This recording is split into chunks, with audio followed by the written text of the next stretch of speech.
Afambu Utulu Tochku. Abu Delta State. I cover my testimony with the blood of Jesus. Before new testimony, I catch Kusu Gwomia.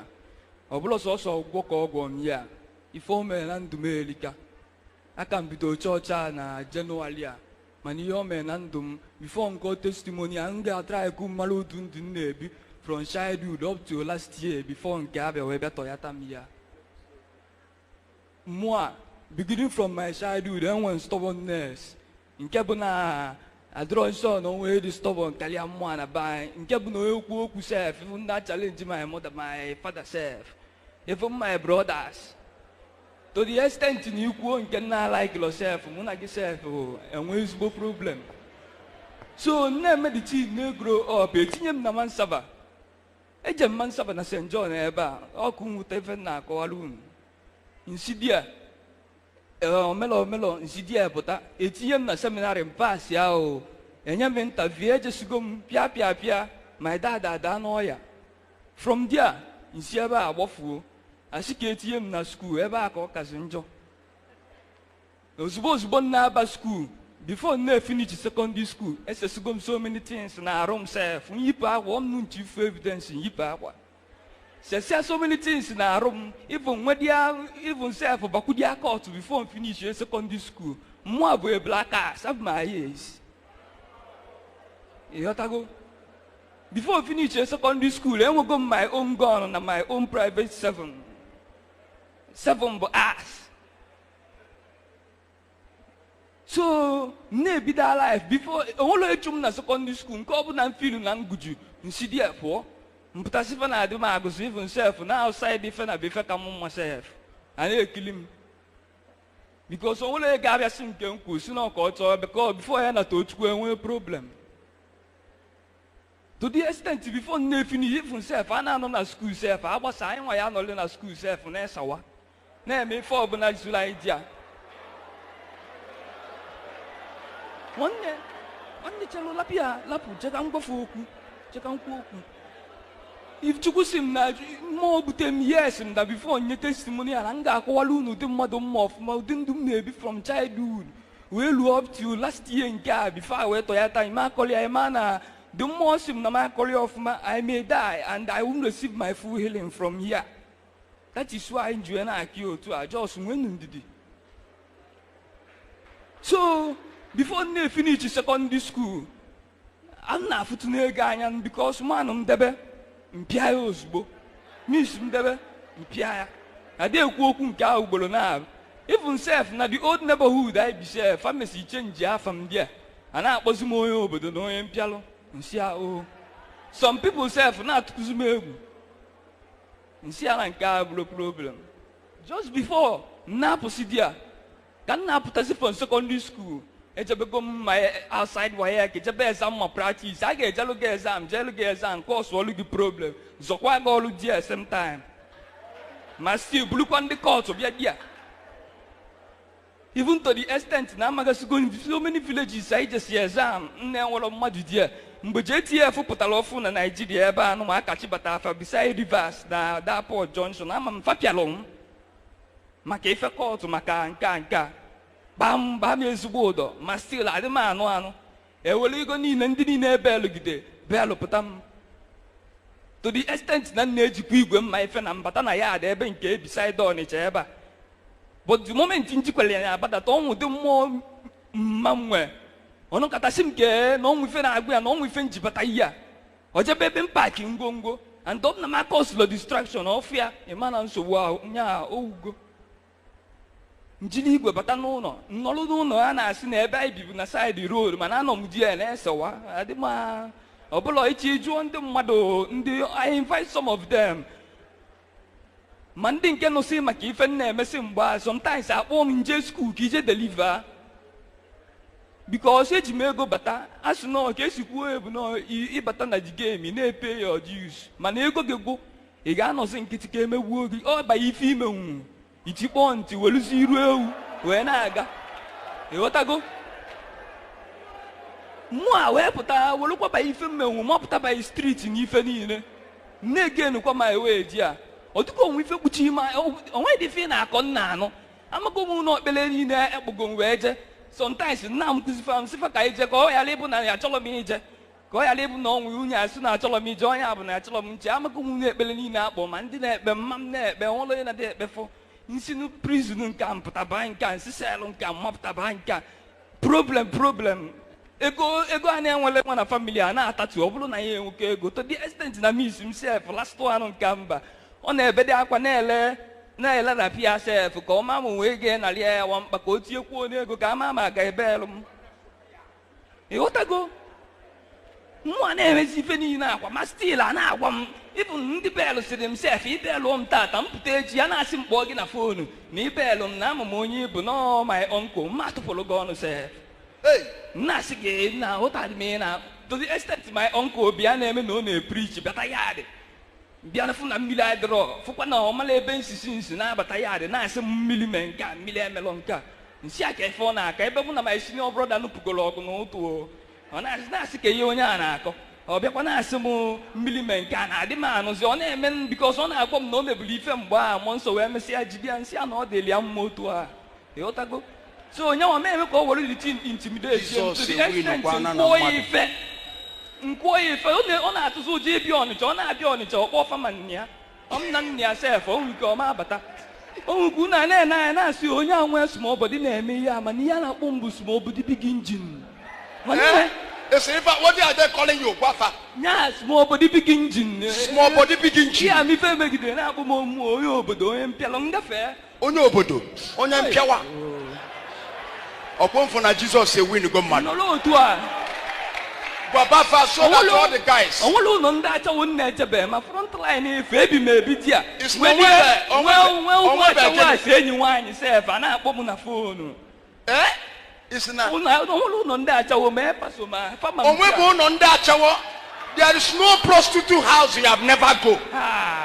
N'Ọnịcha akọ na nke a na-ejeba ya ime ike na-agbago saịdị mkpọ ọ na-agbago saịdị mkpọ nke ndị achọwo na-agbago na kọtụ na-agbago na-ege enu na-arise na stages Chineke ibulu bucha ibulu haza ibulu nka na-agbago chairman sa na-akọ ihe na-enwere isi oh my God ebia eje na nke dibịa ka ịgwọrọ ọgwụ egbe na mma na bọtụl maka ịma na onye na-agba egbe nwandị agba gị egbe ihe na-egbu mma nwandị egbuo gị mma ị na-ama bọtụl a ga-ama gị bọtụl arụ niile o nwere some passages apachi ataisi na-abata ya arị ọbara adị m n'akwa ọbụla ọbara ya ụmụnne ya dogodu n'ụzọ bifo nke a kwali akwa n'ọnụ nke a bụgodu nke obele ọkwa eziokwu oh my God Babafa tell them maka ọ dị ịbụ mgbe ma ịmalụ ma ịdadị na n'ọya ọmụ ji aka mbuli aja ụlọ ọgwụ lapịa dị ya n'ụlọ ọgwụ jewara ebe m na-akụ activities sef were ego nke fọrọ afọ enwe ike itinyere ya wee je na-akụ. The father is in the hospital. He took the money I get you where admit a man left to the place Anako. Jesus. Je village onye ọzọ na-akụ na-expend a na-akpọkwa m a na-enyekwa m wee m die etie mmọnwụ ịchọ mbịa ịchọ ife niile ịchọ ife ndị ala emebe ozugbo ife ọbụla ịchọ na-eme mana the more na-aligo na the game mgbe chọpụta the more quiet you become the more dedili aka ihe deliver nwe ịghọtago so I kind of mbịa debazi aka ahụ because mbịa na-eme ayala mme deliver nzi people ga na-asị na amagono ọ na-eme ayala si nebe onye anya so mbịa gafee gị no even know say na na-eme ụdị ya some people self m nafa na-eso omni malom from right time onwe ike mụ na gị na-ekwu okwu the last thing ga-agbata gị n'uche na onye a na-eme ụdị unless na mmụọ akọrọ gị ya and that is why njiwe even ma amụgo many gun points alụgo ma akara ịpịagbu mma na absu ma sometime na naked moko abịa na lodge sef achọ ọmụmụ anyị mụ na onye ibe m agba ọsọ anyị jee ebe a na-ala mmanya ebuli igwe echela anyị ka anyị ma anyị ga-apụta ihe na-etinye chukwu aja ọsọ zọpụta mmadụ anyị esi ụzọ ọsọ gafee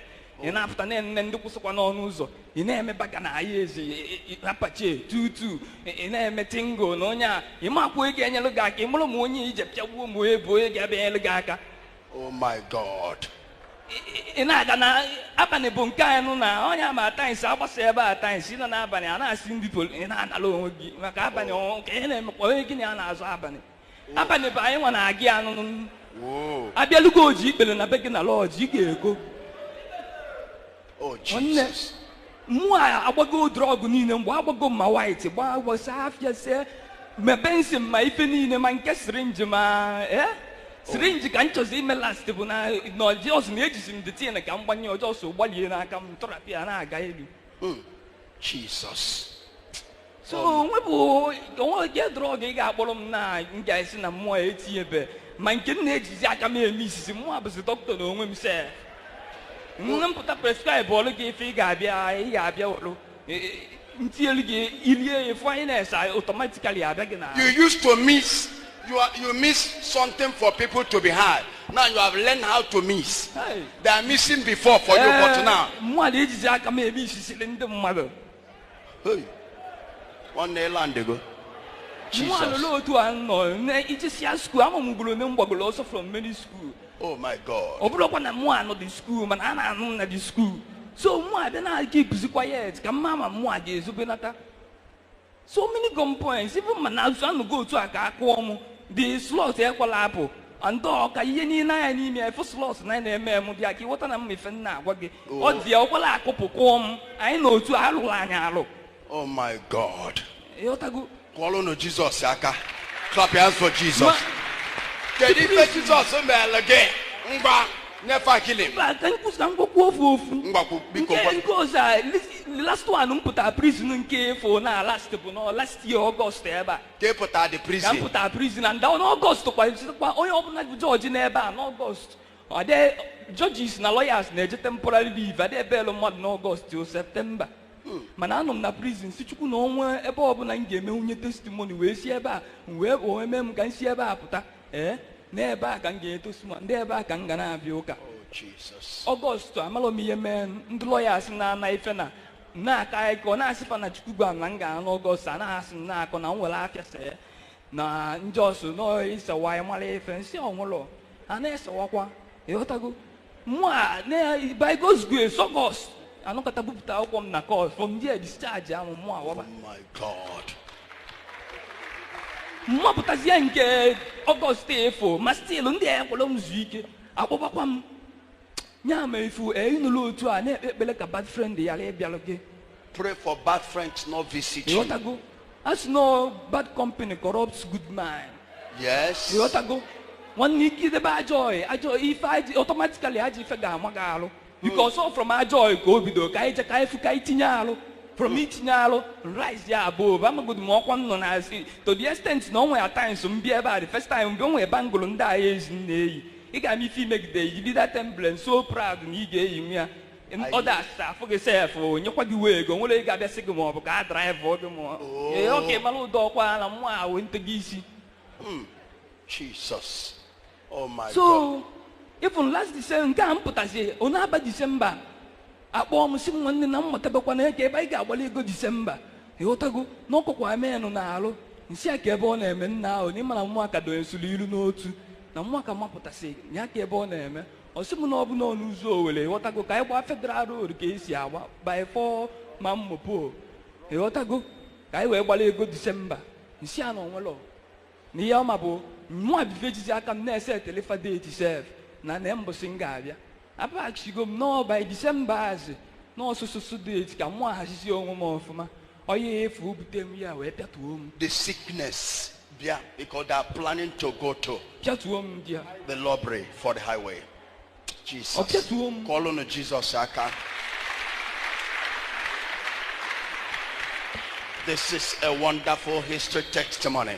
Keep on, my son. The extent of violence na-agwa gị bụ na at times if I went home ma mmesịa ife na-abata Volume. nnachieto my people will be here they will be afraid to welcome me because if I dey sleep onye na-apụ m n'ọnụ gbuo onye a jide onye a gbuo onye a lapụ onye a jide onye a gbuo onye a the ụjọ na-atụzifa n'ime abalị ife mụ na iso wee na-alalụ ịghọtago afụgidego m ọbara ịbụ na ọbara adị ọzọ m ka ife ọbụla ma na-afọ ebe m fugo nke mfụma nke mmadụ ma so many of my friends ndị mmanwụrụ ahụ. Oh my God. So aka nnene si ama m so many some people kwesịkwa nsabaji maka ife anụ si na-eme wee je pụtakwa wee je pịa anyị ezu na-achọghị ka m gbọpụtafa kịta sifa bịa mana fa achọrọ ịbịa mana m ga-eji aka mkpụrụ kwafa akpụrụ bịa ihe a. Call on Jesus. This is now a winning soul. Come on. So nwa December even say for ekpota me eba ekpota eba joy na ogwe onwe be na agwe their dream New Year time no onwe be nkala ije na December no onwe FIFA na pom and no onwe fe mishi ekpota if you can call the person the joy on eba isia get bread put Who brought him? put eba Who brought him? yotago Who brought him? Please come. Oh my God.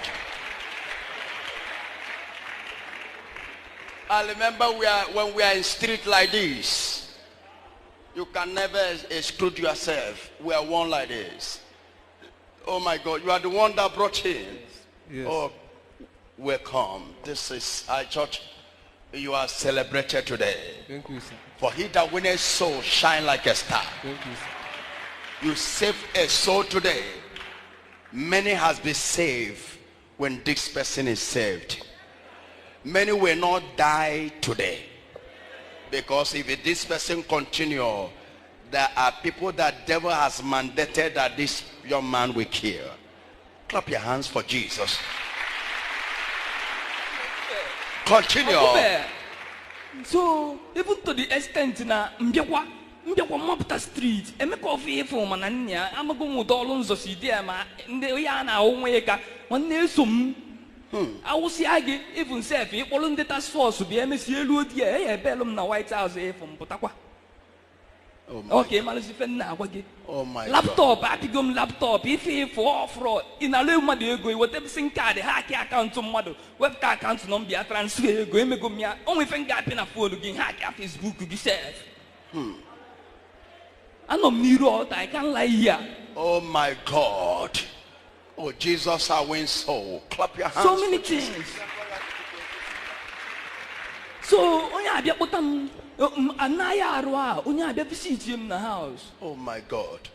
Na asim no obia je fusi amadu na nkekwa nke na eme. Onya amanife na aga bigan. Nsi a na njosu no onwe be nkala eje na December. Na ihe ajọsọ pịatuo m nke ọrịa enu ka ya majọsọ yara ịbịa asịba osim na ọnwa ebe anyị ga-eje unu ekpele nsi onye nke ajọsọ bịa nnọọ unu ekpelekwa unu ekpele nna ejebe onwe nke a na-ekpefebe ka ọjọsọ nke m ga-ejezi bụ ife ga-abịa because I could remember then nke anyị nọrụsi ya na crib ebe anyị na-esewa na-eriwa ị na-ama njakịrị ndị ụlọ ụka nke eme mmadụ ife ịpụta na-enye onyinye a na-asị gị na-eso iwere ego ị ga-eje sawa mee ife bara uru bịa were ya bịa ebedebịa n'ọnụ ọta. Oh my God. Even self some of the prophets self o nwere ike ịkọta ike ya ewere aka ịkọ a na-amụ ya ka mana asị n'ebe a na-ama njakịrị ka eziokwu na-apụta ịghọtago because o nwere ike ị na-amụ ya nka njakịrị onye ọzọ nọ n'akụkụ ọ na-ewere ya n'eziokwu. Yes. ịghọtago omesi osi n'azụ even before I come this place o nwebugo mgbe one certain time nsisi mapụta mmadụ a invite ya nsị na ọnwa ife na-eme ebe a banye ụmụ ndị a na-ahịa ngisi ife chi na-ahịa ngisi n'iru ebe a nụwa that is why mfife afa na-emekịta ọ na-ewe m oh my God. ị na-ahịa ngisi ife chi nọ na mbịa ka amara ma ọnwa ọrụ anyị ga-alụ but immediately I come here mmụọ m abịa mmụọ m pịachie m ozugbo nwa dị ife mmenwu mmụọ asịkwa otu a naba straight ihe at that time during almost last 2 years ka ọ ga-ebe ya first time m ejọsụ gafee bịa ebe a the thing m for the self ekwu nwa ọ dị m tụpụrụ mmadụ nsikwa otu a nabala onwe nsi onye akpọzi na m ịghọtago for this kind thing ya na onwere ife jikọ m na ịnọkọta bịa n'ụlọ ụka bịa. To my greatest surprise, I didn't surprise that my friend and I am sim Nambia, no way back in the liver and the blue the same place.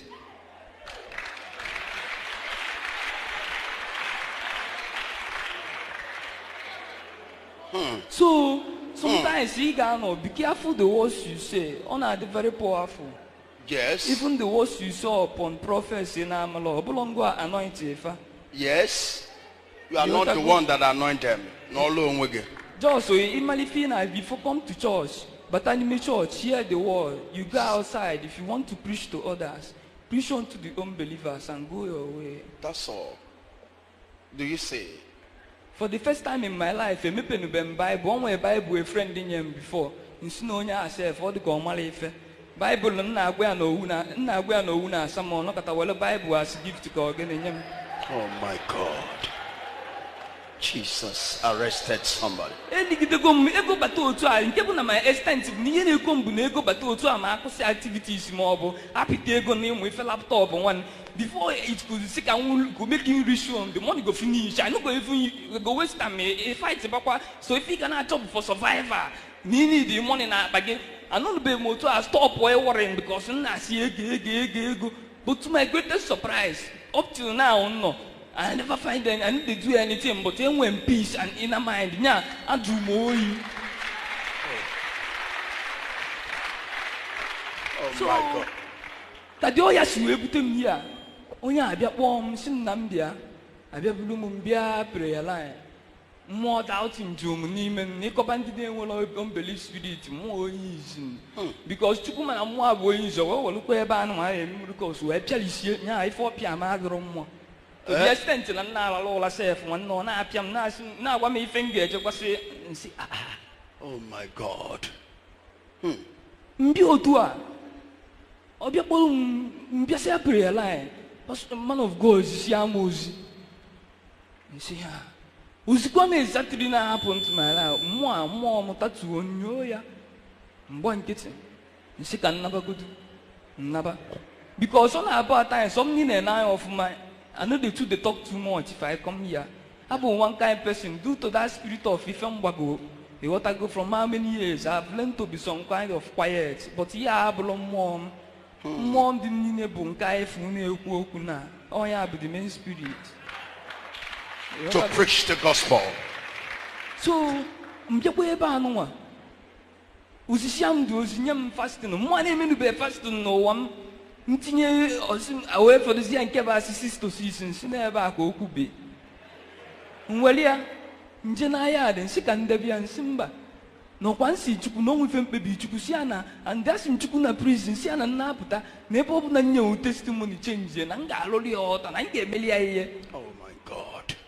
because mụ abụ former Abansaba before almost going to seminary school mbịa ebe a nụnwa si man of God bịakwasị ya m si m na nna ekpe ekpere nsi na onwe ya nwoke afọ ka m solugodi ya na-eme the fasting mmekọrọ the fasting na ọtọkọrọ m at times sef mmụọ ya ilizi ili nne sef na-agbakasị m alụ nka like dị ibu ọnụ sef kịta This is it.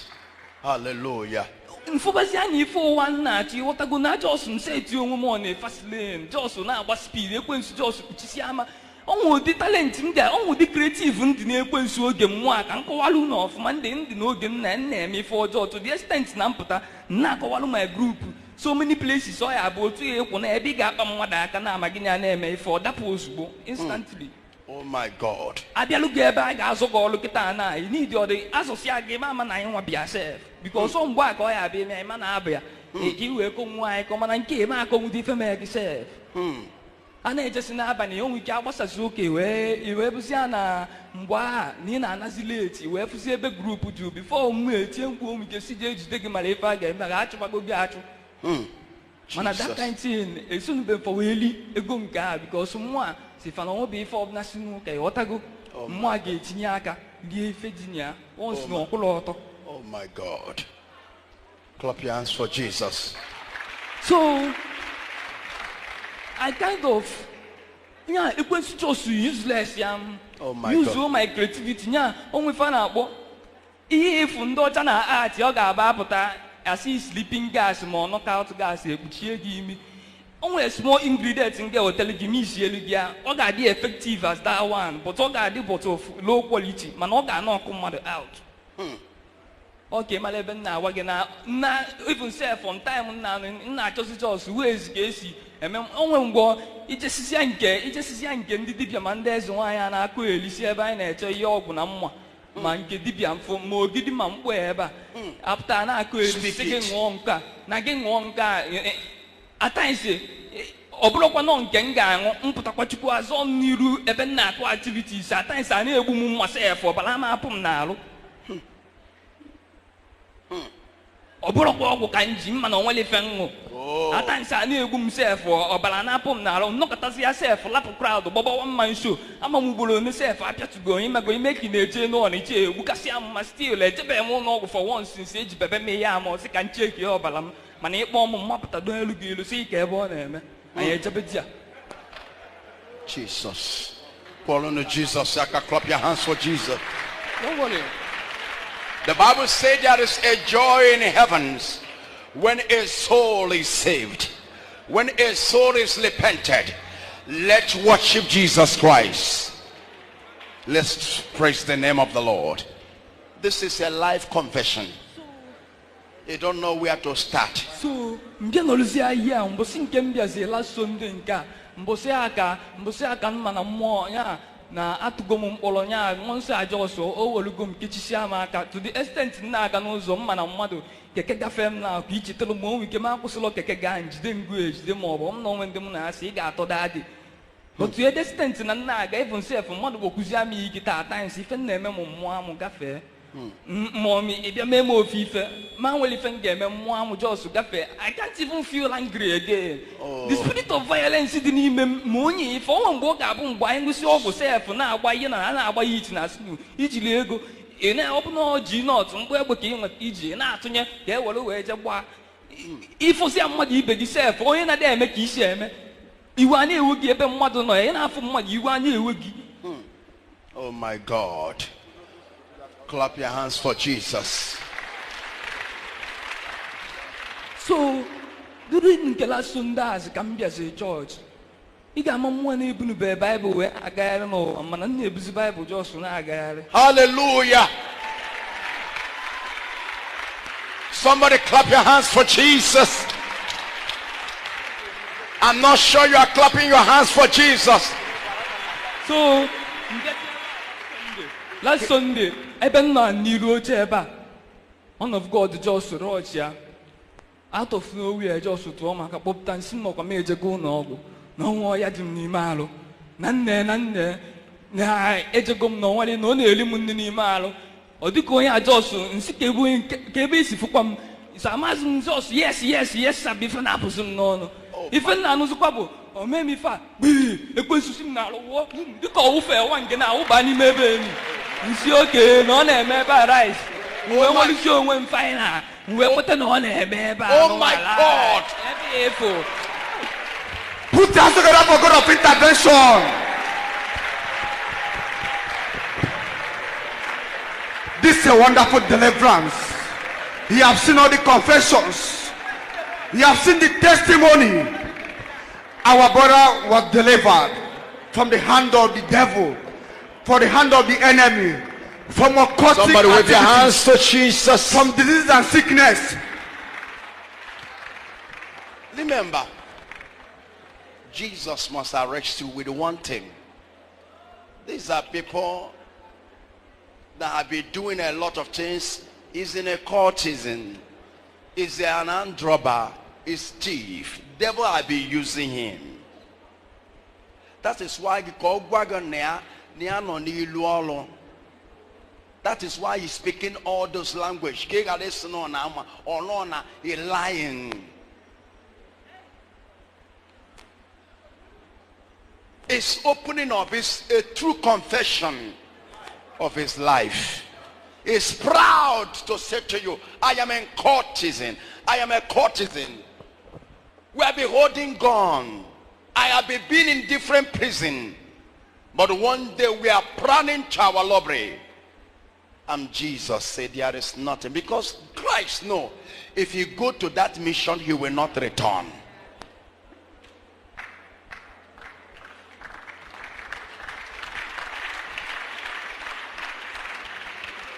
Amen. I was arrested by my mom. If not my mother, God used. Hallelujah. Before be a dead man in 1995. This is true confession. And one day Jesus have seen how he can be submitting and say, come out here. Like he talked to a man of a deformed hand. Seek him before the church. He said, stand up here, stretch out your hands. That is Christ for you. Surrender your life to Jesus. Go and win soul for him. Thank God his confession.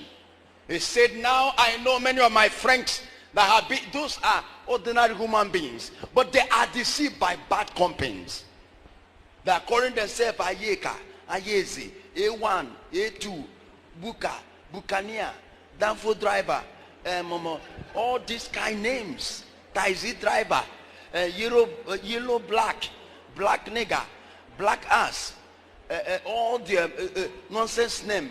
Ufuanya lapatos to Ufuafa, Kunu call destiny childs and gather them for destruction. Come out from there if you're one of them. Come to Jesus. If not this sickness, this person will not be arrested. He know how to arrest you. There are many they arrested here with sickness.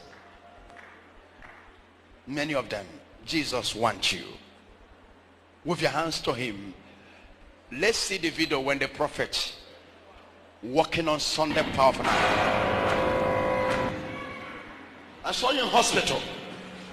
That's a lab test. That's a lab test. You are not well.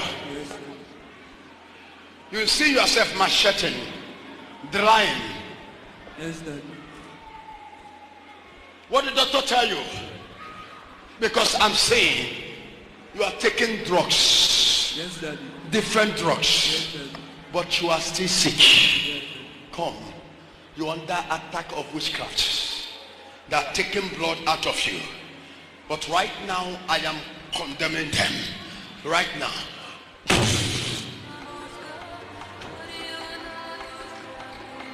Fear the spirit. That is a come back to his normal. With your hands to Jesus. Carry your Bible. Don't be ashamed of the gospel. Carry your Bible. Preach street by street. This is the way I begin. Clap your hands for Jesus. Oh my God. You're welcome, son. Thank you for this. A good job. That's Christ for you. Worship Jesus. If you can hear the testimony of this young man, you have known that a lot of people have been taken away by Satan. Clap your hands for Jesus.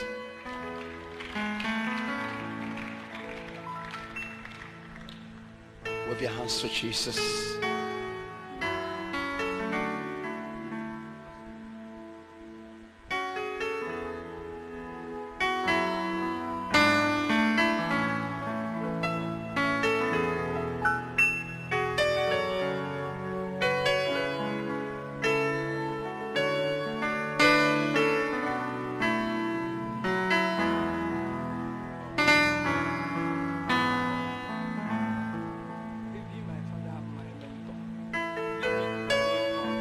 I may see the light and know more of your God.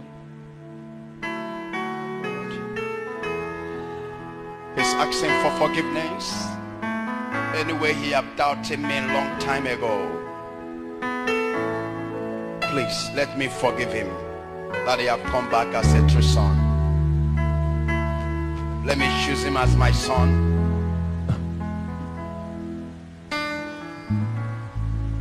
I have been in the world.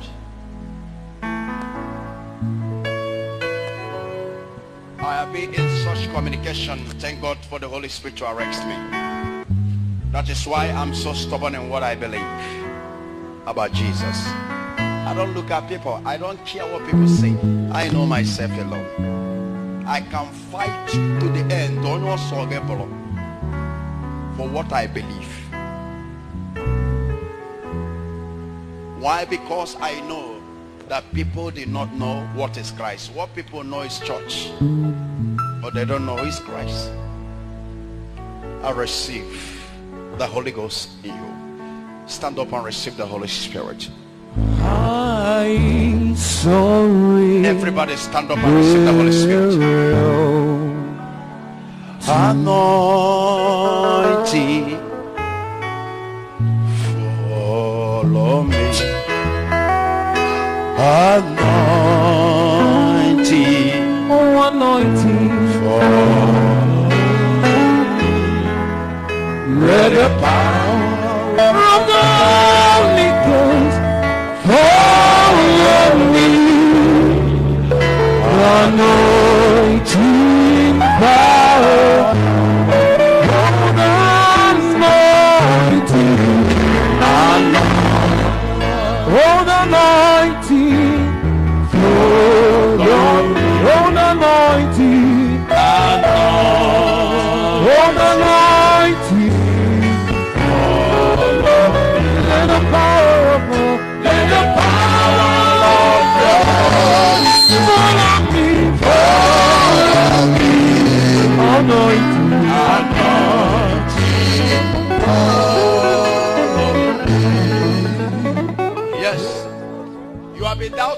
Jesus Christ, one day you'll be, I told you people, don't worry.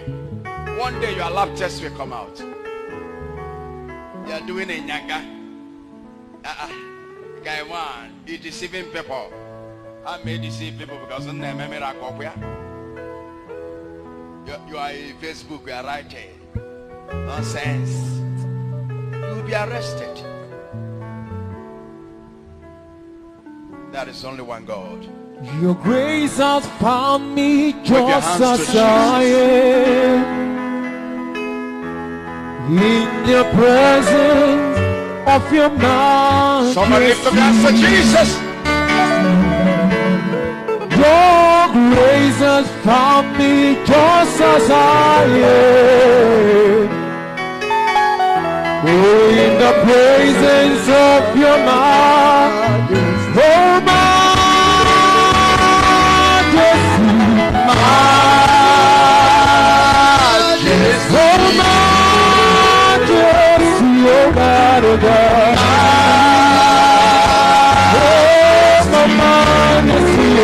Your grace is founded on me just as I am. In your presence,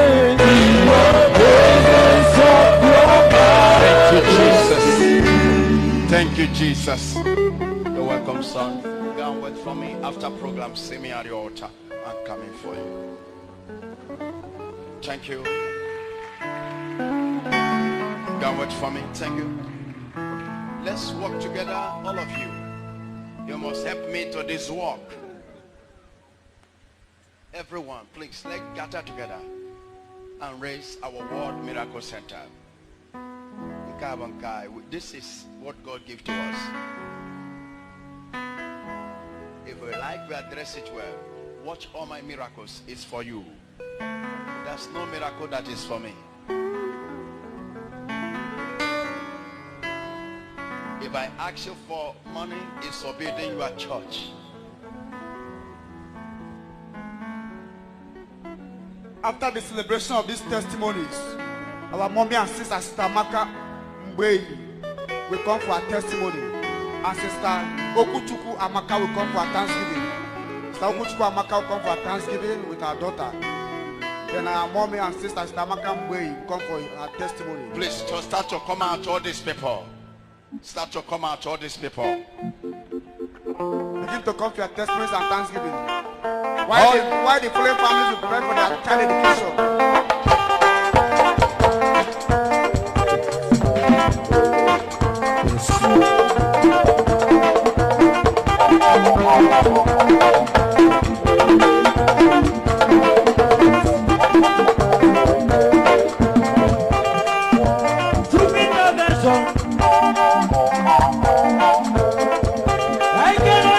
Seed of faith.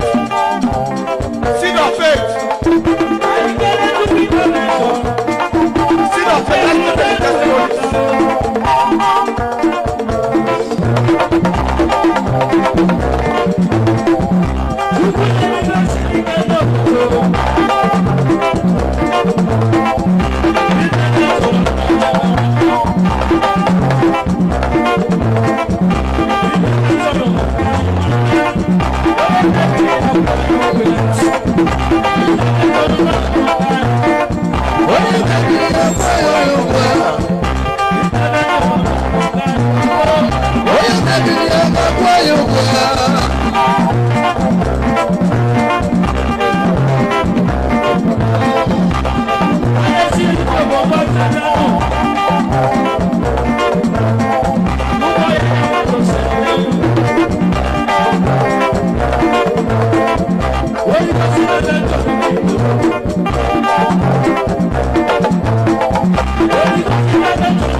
Hallelujah.